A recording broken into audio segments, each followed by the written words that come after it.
بسم الله الرحمن الرحيم. الحمد لله الحمد لله نحمده ونستعينه ونستغفره ونعوذ بالله من شرور أنفسنا ومن سيئات أعمالنا. من يهده الله فلا مضل له ومن يضلل فلا هادي له، وأشهد أن لا إله إلا الله وحده لا شريك له، وأشهد أن محمدا عبده ورسوله صلوات الله وسلامه عليه. يا أيها الذين آمنوا اتقوا الله حق تقاته ولا تموتن إلا وأنتم مسلمون.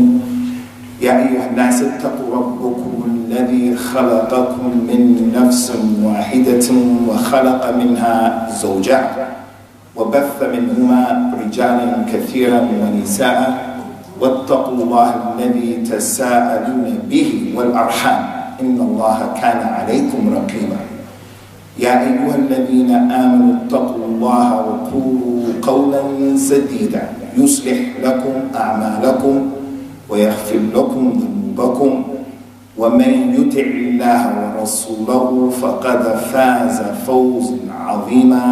أما بعد، فإن خير الكلام كلام الله، وخير الهدى هدى رسول الله صلوات الله وسلامه عليه تسليما كثيرا. وشر الأمور محدثاتها، وكل محدثة بدعة، وكل بدعة ضلالة، وكل ضلالة في النار. As you all know, the statement of Allah Azza wa Jalla, al-dhikru tanfa'u al-mu'mineen. I would like to remind you of something that I've mentioned in this masjid a number of times. We tend to forget, but in some of these small issues that we consider them to be small, Allah knows best how heavy they're going to be in the mizan. One of the things that we want to be is we want to be from as-Sunnah haqqa. We want to be those people who are from the ansar of the Sunnah of the Nabi sallallahu alayhi wa sallam. Ahabbuhu man ahabbuhu wa karihahu man karihahu. I told you, brothers, a number of times that when the Nabi sallallahu alayhi wa sallam was traveling with his companions and he became tired and he had rahmah and shafaqa on them, so he told them, we're going to stop here and we're going to rest. Prophet sallallahu alaihi wasallam went over there and he made this place where he was going to rest. Some of the companions went over there, some of them went over there, some of them went over there, some of them went over there. The Nabi looked and he saw them, and this was just a mundane issue. It's nothing, it's mundane. Just go somewhere to rest. When he looked at them, he said to them, sallallahu alaihi wasallam, mali arakum izin. إن تفرقكم في هذه الشعاب وأوديها إن ذلك من عمل الشيطان. Why is it, you companions, and I see you divided? You're over there, you're over there, you're over there, you're over there. He said, this division of yours is from the shaitan. The narrator of the hadith from the companions of radiallahu anhum said, after we heard that from the Nabi sallallahu alayhi wa alihi wa sallam, and he was the best muwajjih, the best murshid, he was the best murabbi, sallallahu alayhi wa sallam, and his companions were the best students. After they heard that, they said, we never came to any place together, except that we came together and we sat together. If you threw the blanket out, the blanket wouldn't hit the ground. This hadith shows us, ikhwani, from the etiquette, from the adab that the Prophet ﷺ used to call to, and his companions used to practice, and they were upon it. From the etiquettes, this masjid al-Rahmah, anytime someone comes into this masjid, Somali, Pakistani, Arabi, a doctor, an alim, the mudarris of the Quran, anybody, when there is going to be a talk about our deen, the etiquette for the students of knowledge is not to sit the way we're sitting. So I'm asking you humbly to get some rewards in your mizan yawm al-qiyamah, to come forward. Especially those of you who are students and you're writing. We want to make this class a class in which we're not just giving information, but we want to give some light and the aroma of the Sunnah to Masjid al-Rahmah in little issues like this that people look at as being small. And Allah is a'lam how heavy it's going to be in the mizan yawm al-qiyamah. Barakallahu feekum.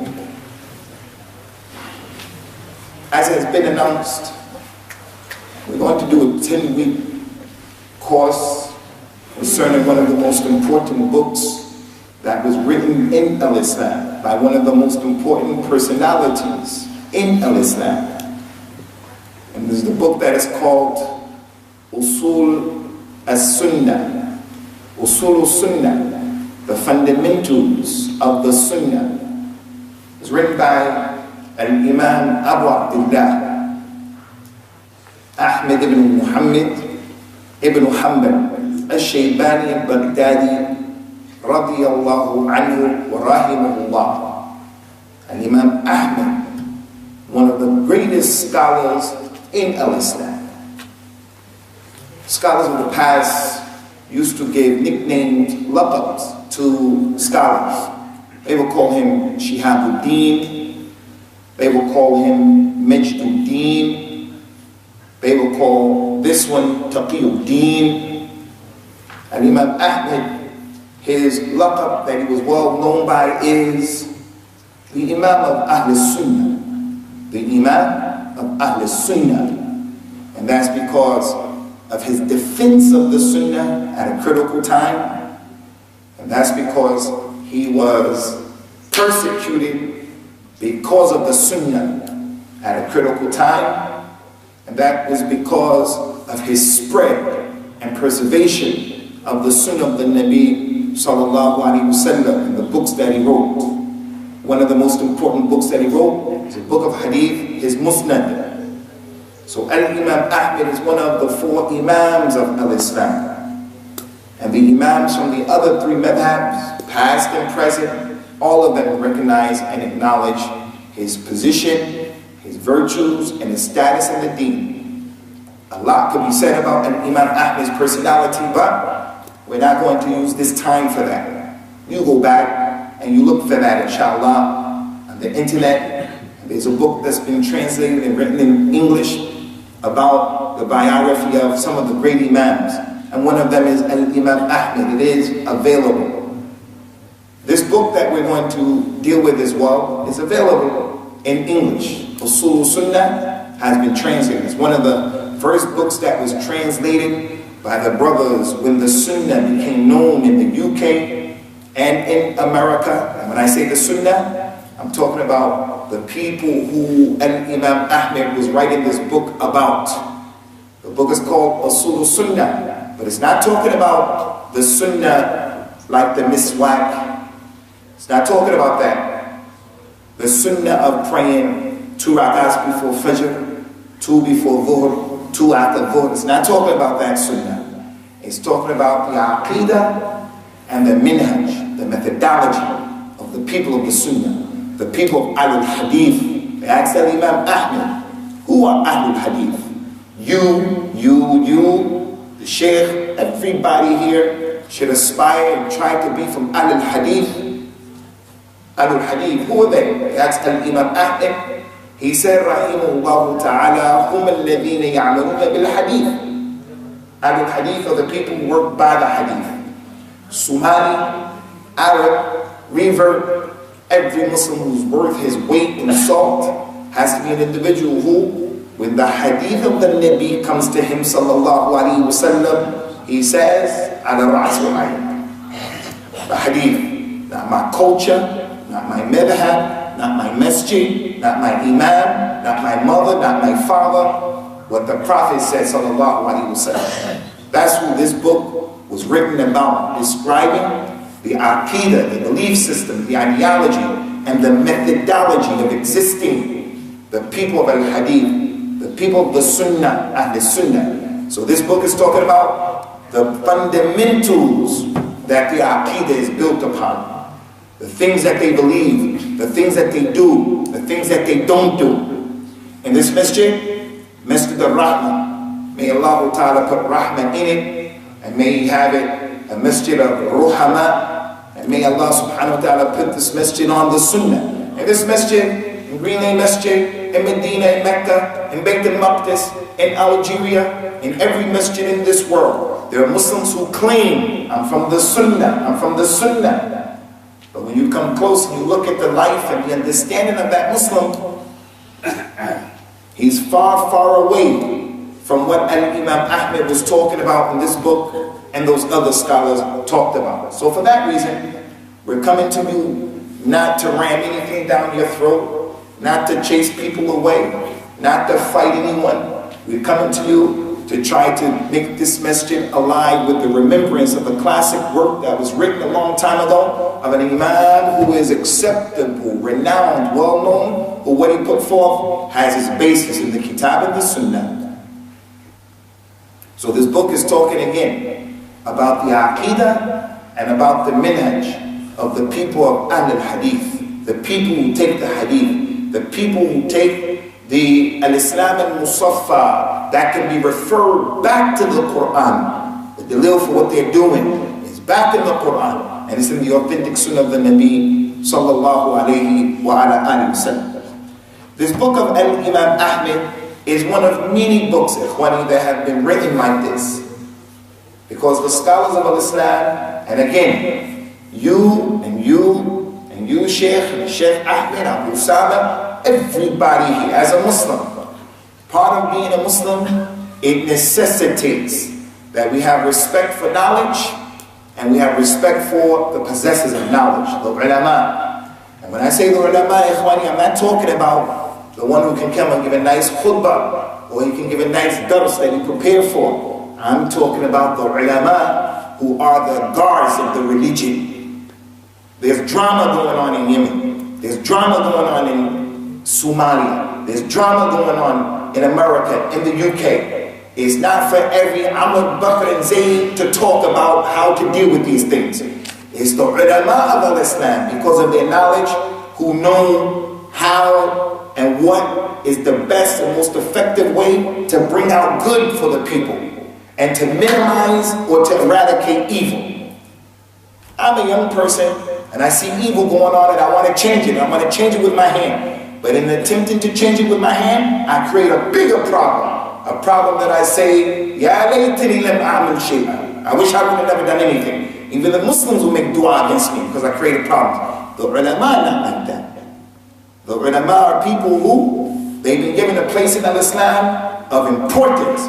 And if you have a son, or a friend, or a companion, or a wife who talks bad about the scholars, if you have a teacher who talks bad about the scholars, you should run away from that individual the way you run away from a hungry lion.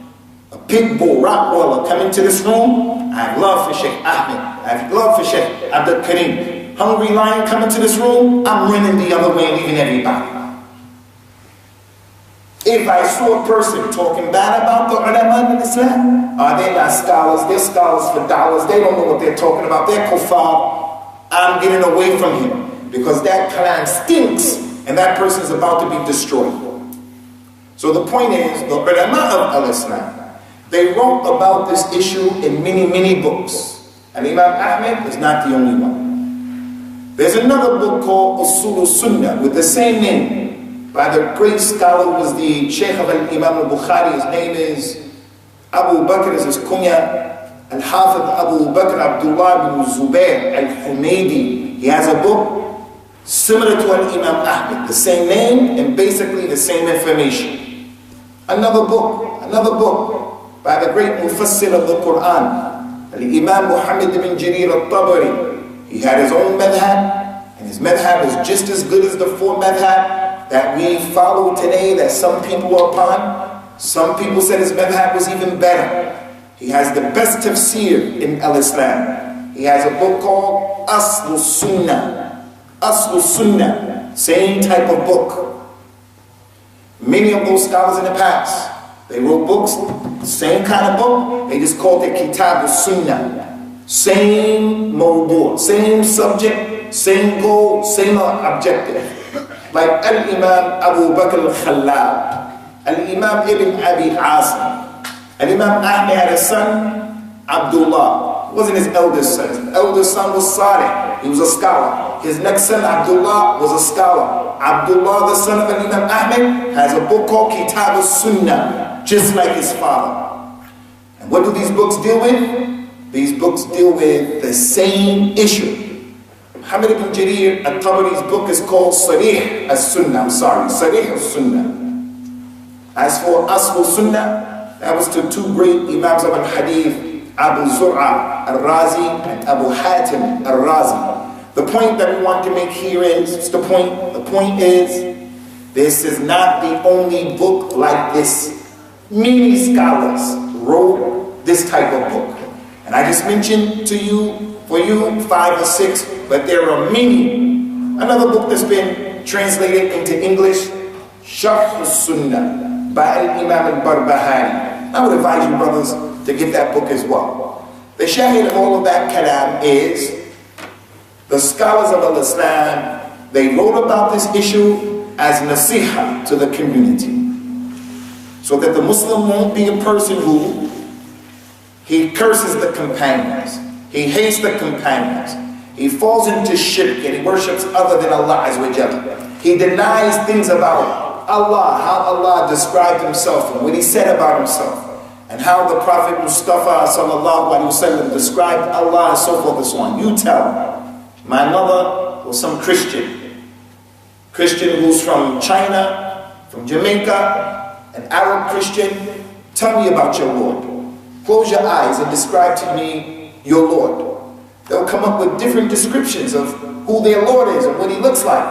It's not like that in Islam.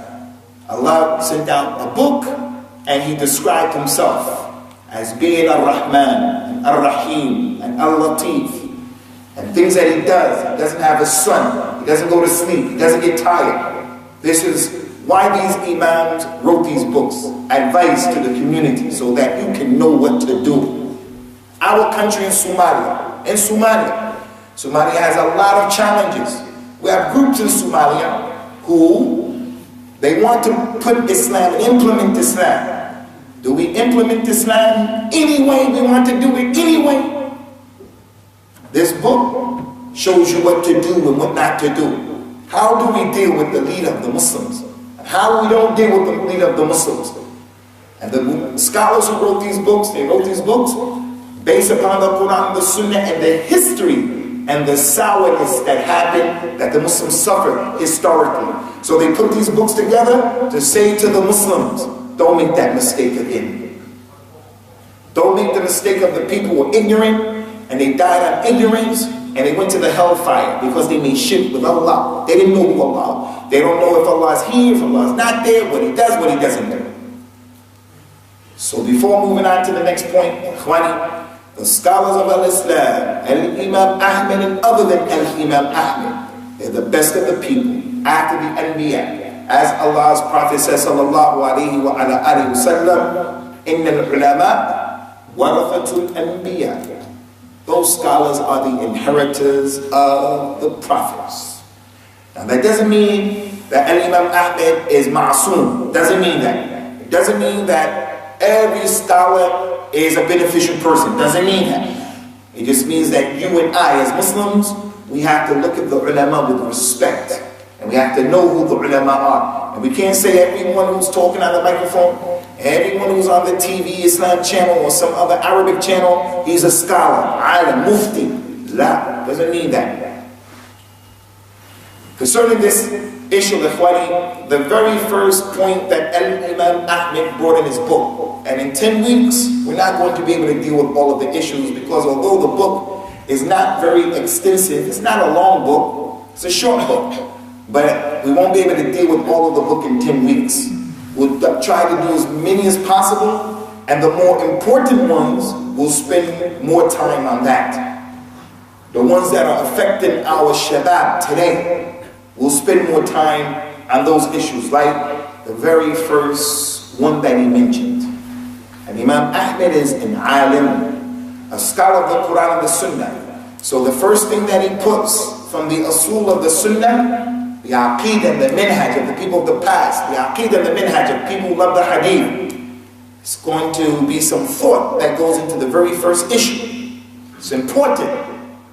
He said, Rahimullahu ta'ala, Usool as-Sunnati indana التمسك بما كان عليه أصحاب النبي صلى الله عليه وسلم والاقتداء بهم.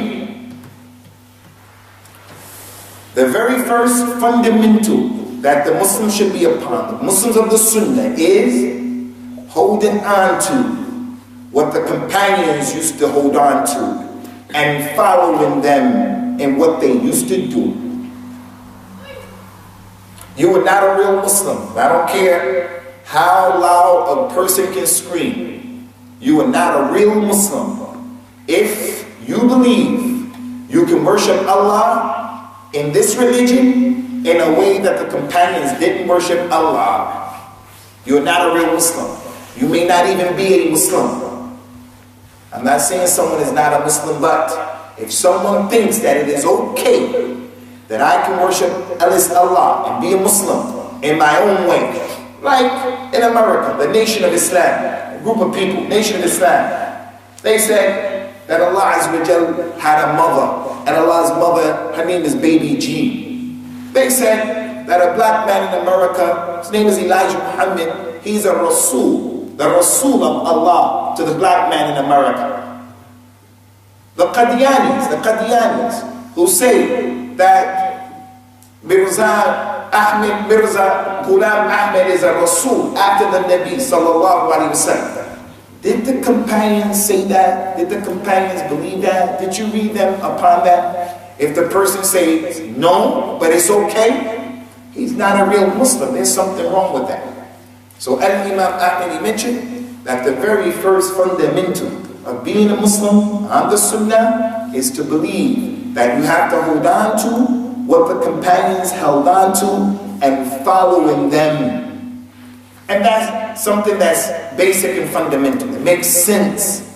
Everyone knows. If I were to ask anyone here, someone tell me, how did the voice of the Prophet sound, sallallahu alaihi wasallam, when he read the Quran? No one knows, because you weren't there. Someone tell me, how did the Prophet sallallahu alaihi wasallam, when he walked, how did he actually walk? How did he sallallahu alaihi wasallam look exactly? No one was here. The people who were able to tell us that were the companions. Just as Rasulullah is Mustafa Mukhtar, Allah divinely chose him to be the Khatam of the Anbiya and the Rasul, salawatullah wa salamu alayhim ajma'in. Allah also chose his companions. You and you, Sheikh Abu Usamah. If we had to be present during the time of those companions and the sacrifices that they made, fighting Badr, Uhud, giving the money, fi sabilillah, the things that they used to do in Jahiliyyah, they used to have to leave those things. When the Quran and the Sunnah came down, they did. In this masjid, you tell the people, hey, the Nabi said, don't sit far apart like that. The people today, some people will move up. Some people say, man, come on, I don't have to move up. It's my niyyah, it's my niyyah. Those companions were not like that. One of the companions of the Nabi sallallahu alaihi wasallam, and there are many examples of this, so we're not going to go into the examples, we just want to make this point clear. When the Prophet used to tell them things, they didn't have any doubt that what he said was going to happen, no matter how bizarre it sounded to someone who was using his intellect. The man is fighting in jihad, his sword broke, the Nabi gave him a piece of wood and said, go fight with it. He didn't say, well, what are you talking about, go fight with this? He just went out there and he kept fighting. The Nabi was digging a hole, sallallahu alaihi wasallam, and in digging a hole, they're going to fight the non-Muslims in the Ahzab, the battle of Ahzab. All of the enemies are coming against the Muslims. And the Nabi was hitting the rock, doing the work himself, and sparks came off of the rock. The Muslims are going to fight all of the Arabs who are against them.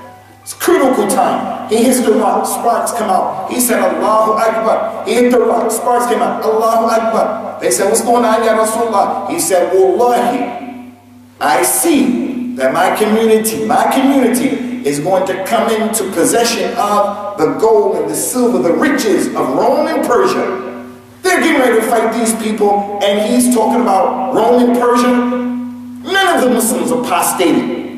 They got busy and more concerned with digging the hole and digging the ditch.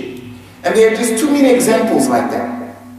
Allah chose him, sallallahu alaihi wasallam, and he chose those companions to be his companions because they're the best of this ummah. Now, I'm not going to tell you right now about the virtues of the companions, because that's going to come later on, inshallah. And Imam Ahmad brings the virtues of the companions. It's from the Usool of the Sunnah. But some of the ayat and hadith that I'm going to mention to you right now that prove the point why Imam Ahmad brought this as the first point. These are ayat that show, a hadith that show why we follow the companions. Not the virtues, why we follow the companions. Allah Ta'ala mentioned in the Quran, فَإِنْ آمَنُوا بِمِثْلِ مَا آمَنْتُمْ بِهِ فَقَدْ اهْتَدَوْا. If they believe the way you and your companions believe, Ya Muhammad, then they are guided aright. It was easy for Allah to say to the Nabi sallallahu alaihi wasallam, if the people believe the way you believe, Ya Muhammad, but he didn't say that. He said, you and your companions. Allah mentioned in the Quran, showing the importance of following the companions of the Nabi sallallahu alaihi wasallam wa radiyallahu anhum ajma'in.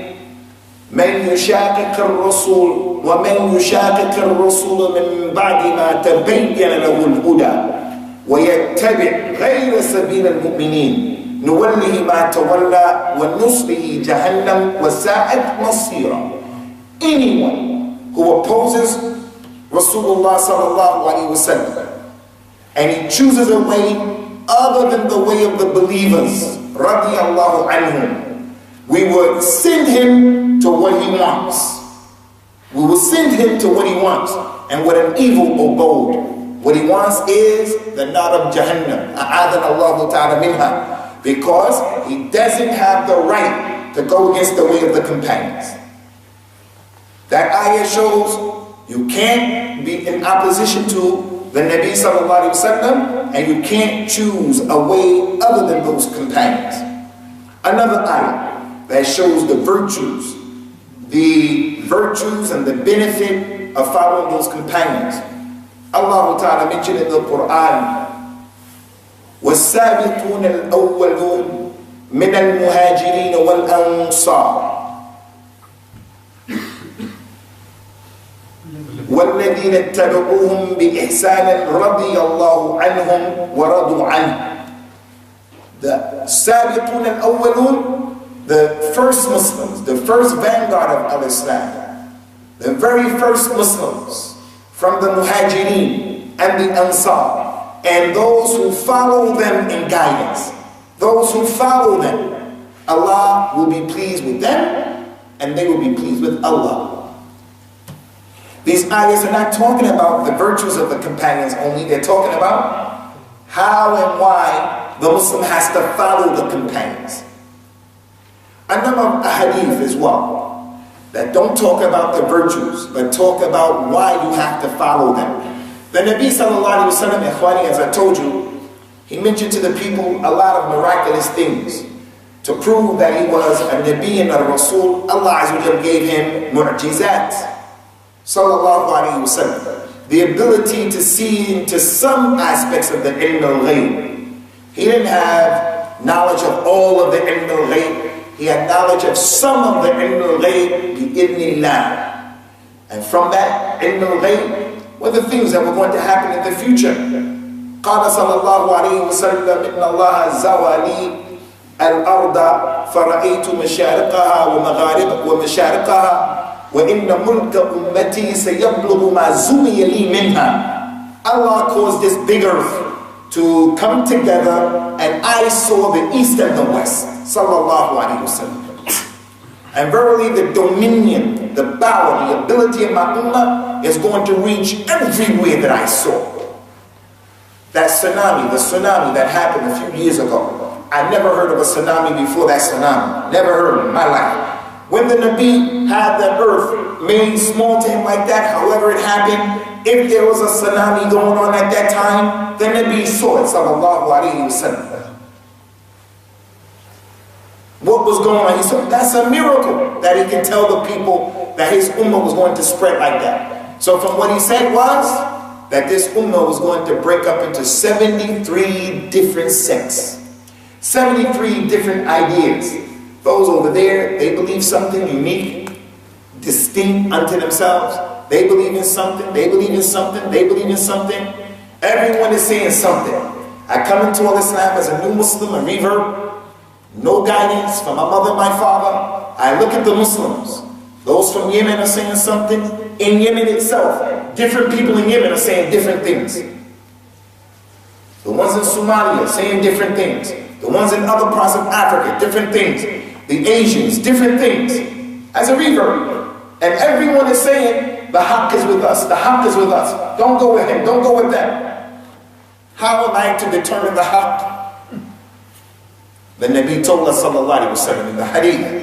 He said, وَسَتَفْتَرِقُ أُمَّتِي عَلَى 73 فِرْقَةٍ كُلُّهَا فِي النَّارِ إِلَّا وَاحِدًا. My ummah is going to break up into 73 groups, like the Jews and the Christians. 71 for the Yahud, 72 for the Christians, and this ummah, 73. The companions being students of knowledge. They used to ask questions. They say, Ya Rasulullah, which group is going to be the saved group? Which group is going to be from the Firqat al-Najiyah, the Ta'if al-Mansura? Which group do you tell us that we should stick with and be with them? He says, sallallahu alayhi wa sallam, الَّذِي عَلَى مِثْلِ مَا أَنَا عَلَيْهِ الْيَوْمِ وَأَصْحَابِي. Be with the group that's doing what I'm doing today, and my companions. And my companions. You revert brothers, open up your ears and open up your eyes and open up your hearts. Don't be of the people just following people because they give you nice food or because you have to be able to see what people are doing and reference what they're doing back to Abu Bakr, Umar, Uthman, and Ali and the rest of those companions, radiyallahu anhum. For those of you who have my email address, I sent an email to one of the brothers in this masjid who was helping to organize my coming here. And it was an email of a person who took a sword and he hit himself in the head a number of times and he split his head open. Not a cut, he split his head open.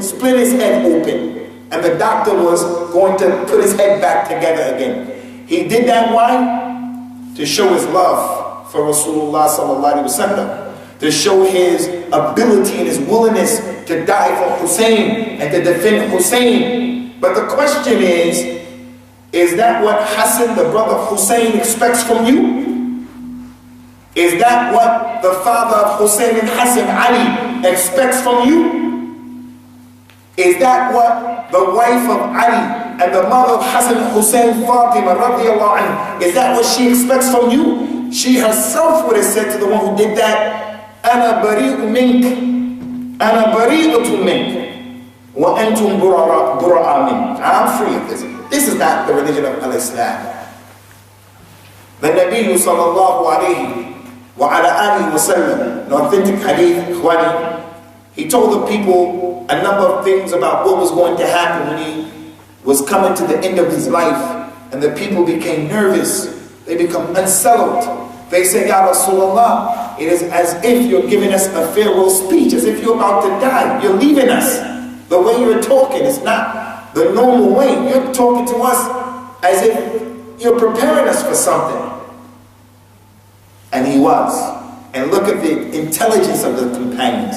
They had the ability to realize something is different about this speech. They were not just sitting there. They were ulama, fuqaha, uqala. This kalam of his is not the same kalam, the normal kalam. One time the Nabi sallallahu alayhi wa sallam, ikhwani, as Hudayfa ibn al-Yaman said, he prayed Salatul Fajr, And then after Salat al-Fajr, he got on the minbar and he started talking to the people until Salat al-Dhuhr time.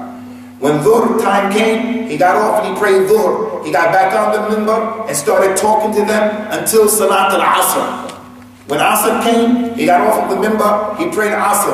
After Asr, he got back on the minbar until Maghrib. After Maghrib, he got up and he left. He told them everything they needed to know, from Fajr to Maghrib. Not a single person said, I have to go. I want to ask you people, did anyone here ever sit in an Islamic class or in the masjid from Fajr all the way to Maghrib? Anybody do that? Did anybody do that? I know you're mukhlis and everything, you don't want to let people know about your good deeds. But did anybody do that? That goes to show that those companions, they were not just regular Amr, Bakr, Zayd from the people.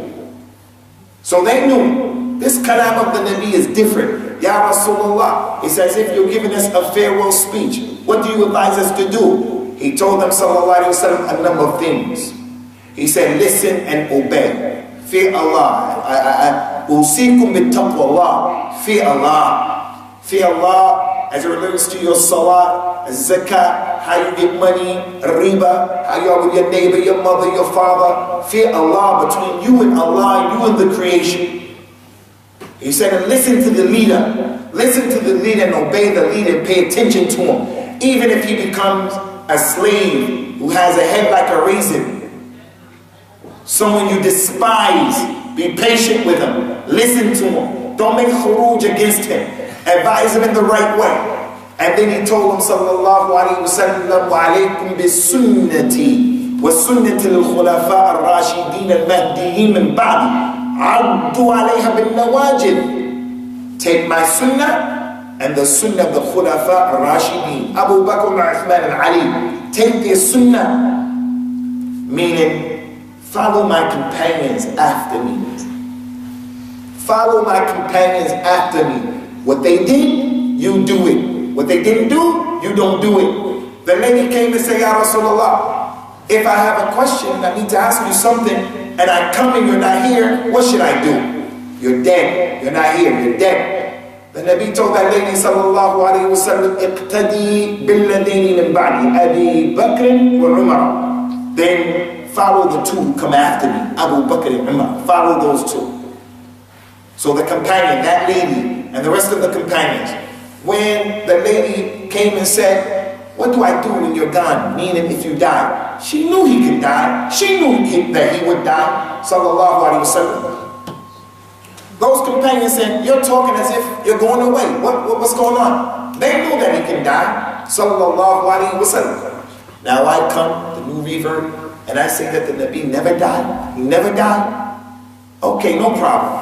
There are ayat and some issues you can understand that issue that the Prophet didn't die. So I take the ayat of the Quran, وَلَا تَحْسَبَنَّ الَّذِينَ قُتِلُوا فِي سَبِيلِ اللَّهِ أَمْوَاتٍ بَلْ أَحْيَاءٌ. Take that ayat. I said, he didn't die. The ayat said that the shuhada don't die and the anbiya are higher than them.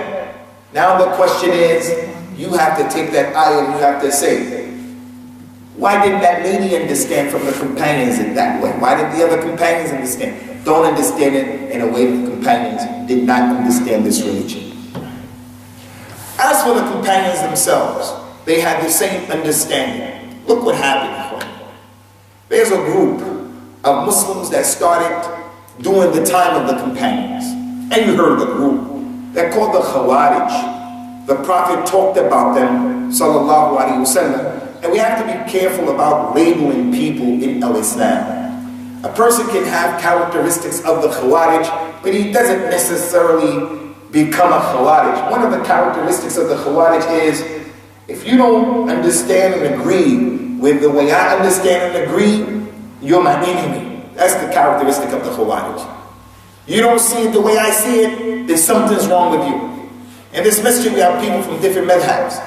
Some of our Asian brothers, they don't stand next to you, feet to feet, shoulder to shoulder. They won't do rough Yadayn. I believe you should stand feet to feet, and I believe you should do rough Yadayn, and there are proofs from the Sunnah for that. If the man doesn't want to do it, that's not an issue that I start to say, he's this, he's that, he's it. It's not like that. He doesn't agree, he doesn't agree. So the point is, these Khawarij, they killed the Khalifa Uthman ibn Affan. And when they opened that door to go against the Hakim, the door has never been closed to this day. They killed him. Ali became the Khalifa. These people came on the other side and they were saying things like, Ali is a kafir. Ali ibn Abi Talib is a kafir. And those companions, they're doing this, we should fight you. We love Islam more than you. We know Allah better than you. This was their understanding.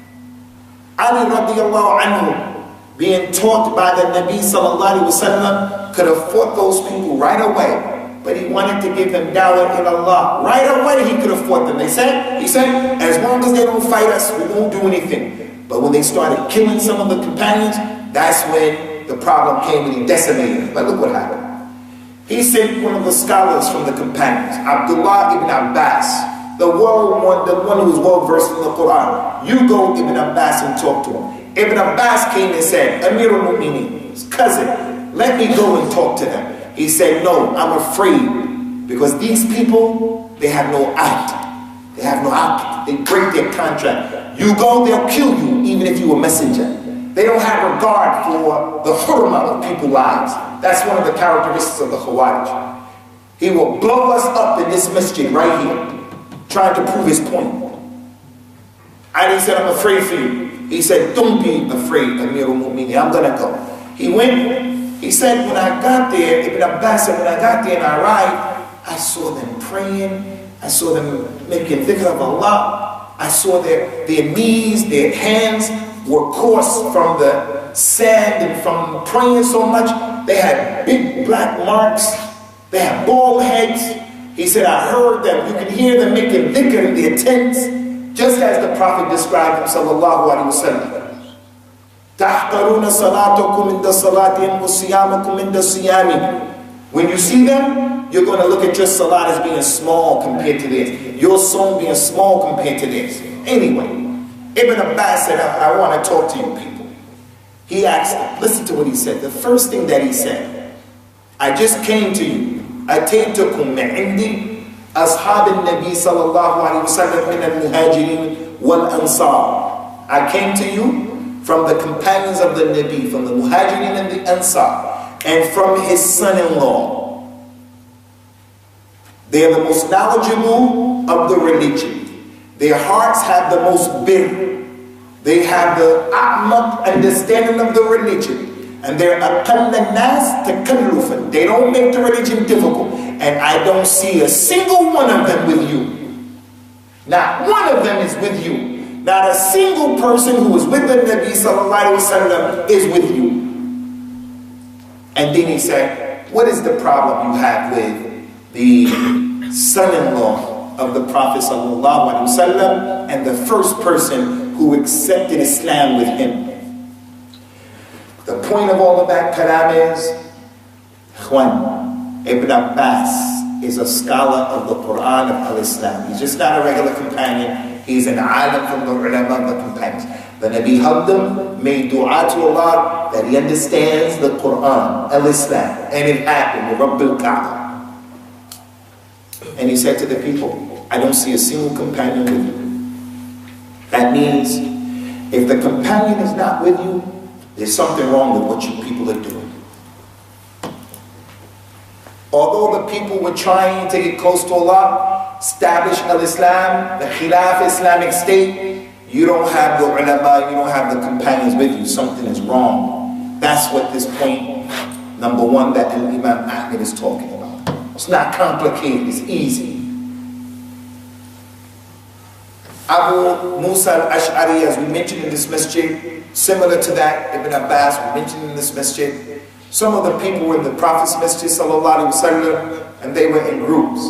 These 10, they made a circle, and this brother was in the middle of the circle. Everyone had rocks in front of them, 100 rocks. These 10 over there, those 10 over there, those 10, and they were making dhikr because the Amir was saying, say Allahu Akbar 100 times. And the people go Allahu Akbar, Allahu Akbar, Allahu Akbar, Allahu Akbar. Say Subhanallah 100 times, Subhanallah. And they all were doing that. Dhikr of Allah in Jama'ah, in the masjid of the Prophet sallallahu alaihi wasallam. They were not out in the dunya, in the marketplace, shahwa of the nisa. They were in the masjid making dhikr of Allah, ibadah. Abu Musa al-Ash'ari saw what was going on. He said, this is wrong. But he didn't do anything. He went to someone more knowledgeable. He went to the house of Abdullah bin Mas'ud. And he said, listen, I saw in the masjid this, that. Abdullah bin Mas'ud said, why didn't you stop it? He said, I wanted to get your opinion. That companion came out. This shows the ghira that the companions had for the sunnah, the hatred that the companions had for innovation, the courage that they had to make an amr bil ma'roof and a nahy anil munkar when it comes to these issues, but in the best way. In the best way. Abdullah bin Mas'ud said, hey you people, I'm telling you to take those rocks and to count your sins with those rocks, because wallahi, if you were doing the right thing, your deeds would be seen by Allah. He said, look, the utensils of the Prophet, his bowl, his plate, the utensils are still there, they're not broke. He just died recently. And he said, and his companions are everywhere. If you don't know, go to the house of Zayd ibn Haritha. Go to the house of Usamah ibn Zayd. Go to the house of Abu Hurairah. Go to the house of, they're all over. If you don't know, just go and ask one of them. They're going to tell you how the Prophet ﷺ taught them how to make dhikr of Allah. So what's the point of that? The point of that is, it's another glaring example of how al-Islam has to be practiced the way those companions practice Islam. If you don't practice Islam in their way, then you're not practicing al-Islam correctly. Those people who were in the masjid doing that thing, they said to Ibn Mas'ud, we only wanted good by what we were doing. We didn't mean to disobey Allah. We didn't mean to get anyone upset. We only wanted good. He said, how many people want good, but they don't get it? Wanting good and having a good need is not enough. It has to be correct in the way that we do it as well. And there are many examples of that. There are many examples of that. So what we presented to you just now concerning this first point, it is a critical point. It's the cornerstone of the existence of every Muslim. If the companions dealt with a thing a particular way, then we should deal with the thing the same way. If they understood something a particular way, we should understand it the same way. If they, radiyallahu anhum ajma'een, didn't believe, didn't do, then we shouldn't. It's as simple as that. So we're going to stop here on this point, inshallah. In the next coming days, we'll do 3 or 4 of these Usool in the same dars, because we have to get through the book. But this first one, this first point, it is the one that the community has to get back to, inshallah. So if you brothers have any questions. Sheikh, what time is the adhan for Maghrib, inshallah? It's still about an hour. Half an hour? Okay, for the next 10 minutes or so, if you brothers have any questions, if any of the mashayikh or the shabab want to make any tasweeb, the bab is maftuh, because we're muta'awinun fima bayna anfusina. هل عندكم شيء؟ نعم يا شيخ. Some brothers saying that well, the Prophet is protected by Allah subhanahu wa ta'ala from being affected by the spell of the magic. So how could he be under this influence? So we need such explanation from you. May Allah subhanahu wa ta'ala bless you. Salamakumullah. This is a valid question, and it is a question that some of the people rejected and denied that the Prophet ﷺ was mas'ul, because how is it? Allah mentioned in the Quran, Wallahu ya'asimuka minan nas. Allah is going to protect you from those people, especially those enemies. One time he was in Medina, going to a house to have a negotiation with some Jews, and they invited him to the house, and they were on top of the roof. They're going to drop a thing on his head to kill him. Jibril came to him and said, don't go. They're going to drop something on your head to kill you. And then the Nabi didn't go, and he kicked them out of Medina. Allah protected him.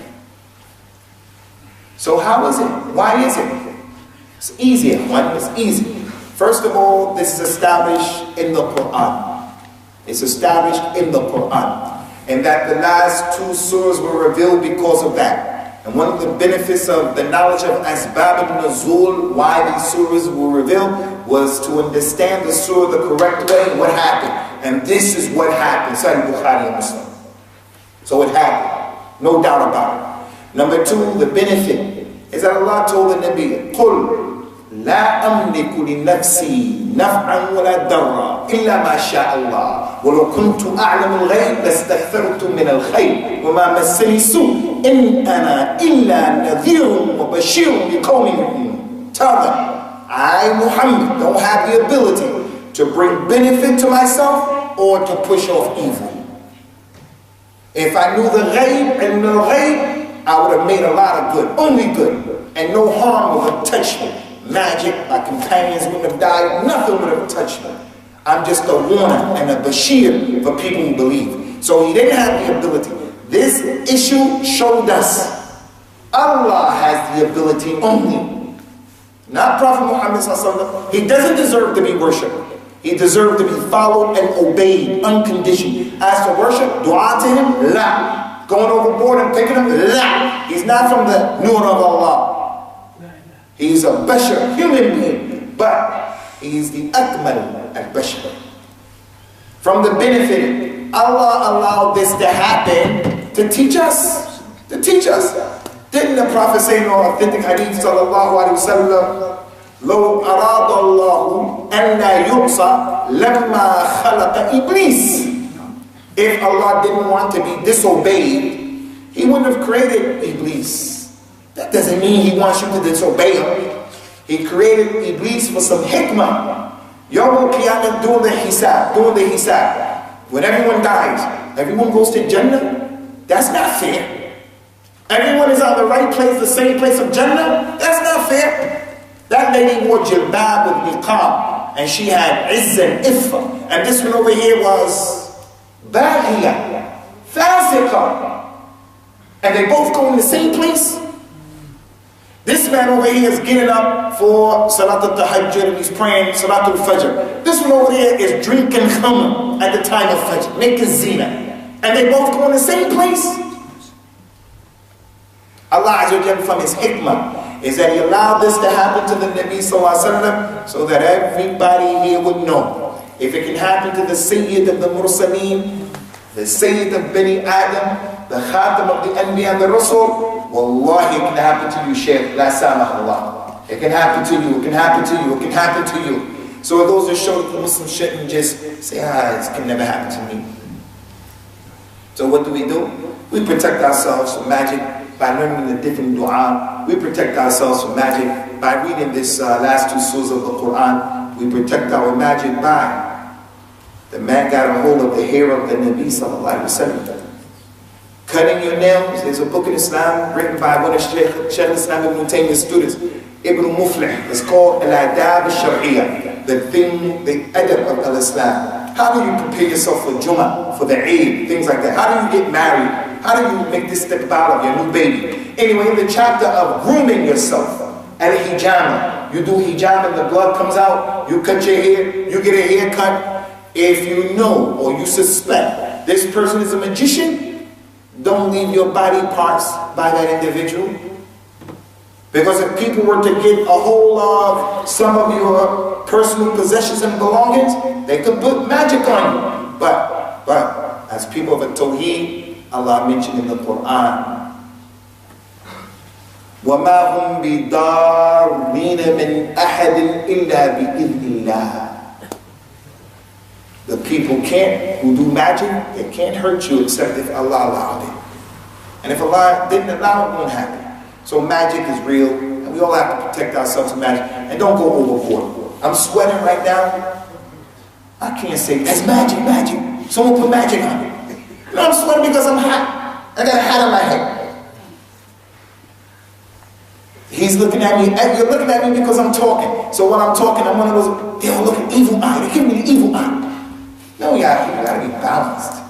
Everything is not magic. Everything is not the evil eye. It's not aim. Not do that. Magic is there, jinn are there, but these things can't harm you except if Allah Ta'ala allow. And because we're so weak, du'afa, antum fuqara ila Allah, we are in need of Allah's help. So therefore, go to sleep with wudu, make those dua for yourself, do the right thing, only walk with the people who are good. Don't allow your aql, your intellect to be taken away from you with marijuana and drugs and khat and things like that. All of those issues open up the door for magic and magicians to be put on you.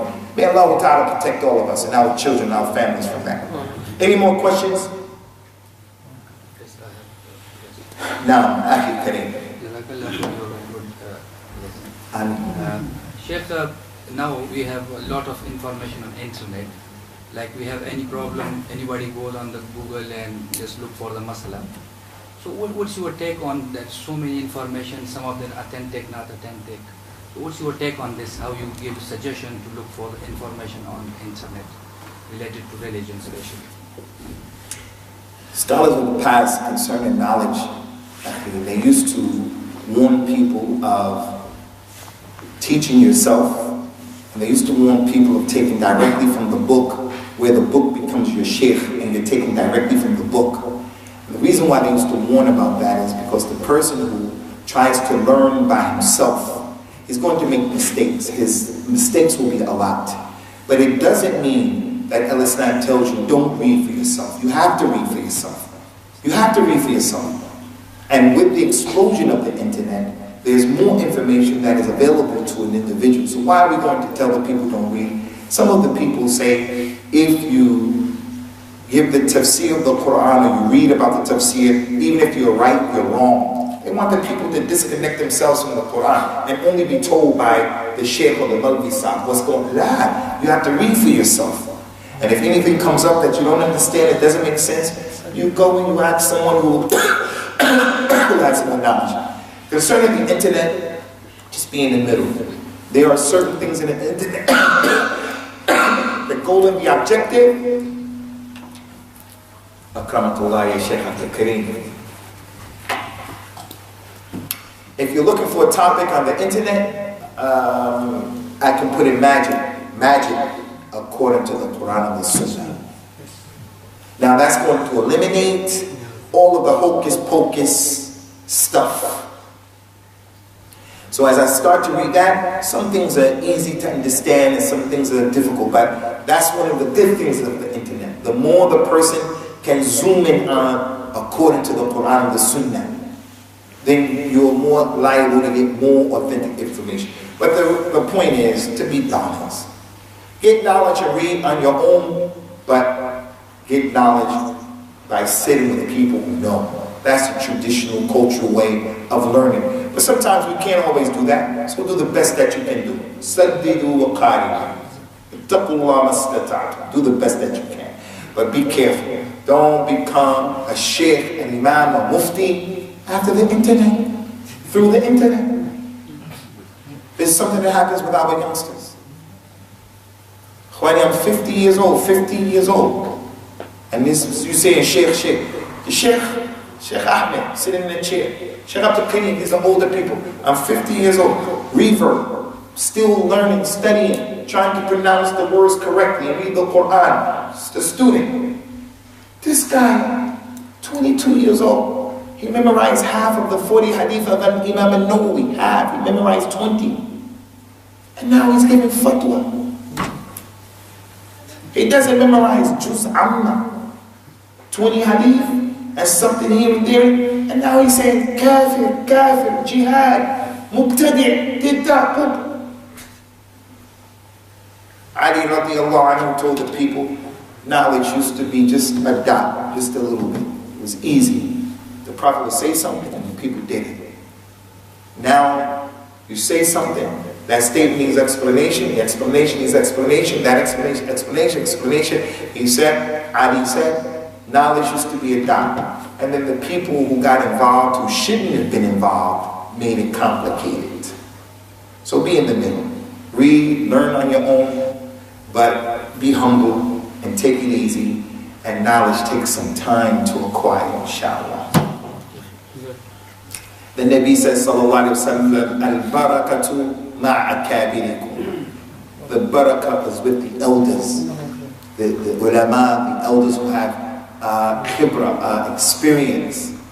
He says, sallallahu alayhi wa sallam, or Abdullah bin Mas'ud, he said, لا تزال هذه الأمة بخير ما أتاهم العلم من أصحاب النبي صلى الله عليه وسلم وعلمائهم فإذا أتاهم العلم من أصاغرهم هلكوا.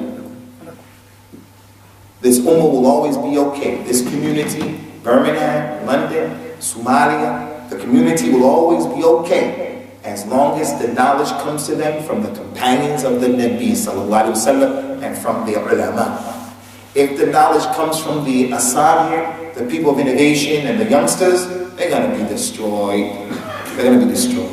So the youngsters, take your time, and you elders, don't be suspicious of the youngsters. We have to work together. Wallahu a'lam. Any more questions, ikhwani? إذن نكتفي بهذا القدر ونسأل الله تعالى يثبتنا على الكتاب والسنة على فهم سلف الأمة. هذا وصلى الله وسلم على نبينا وعلى آله وأصحابه أجمعين والسلام عليكم ورحمة الله وبركاته. جزاك الله كل خير وبارك الله فيك على ما سمعت. أسأل الله أن يجعل في موازين أعمالك يا رب العالمين.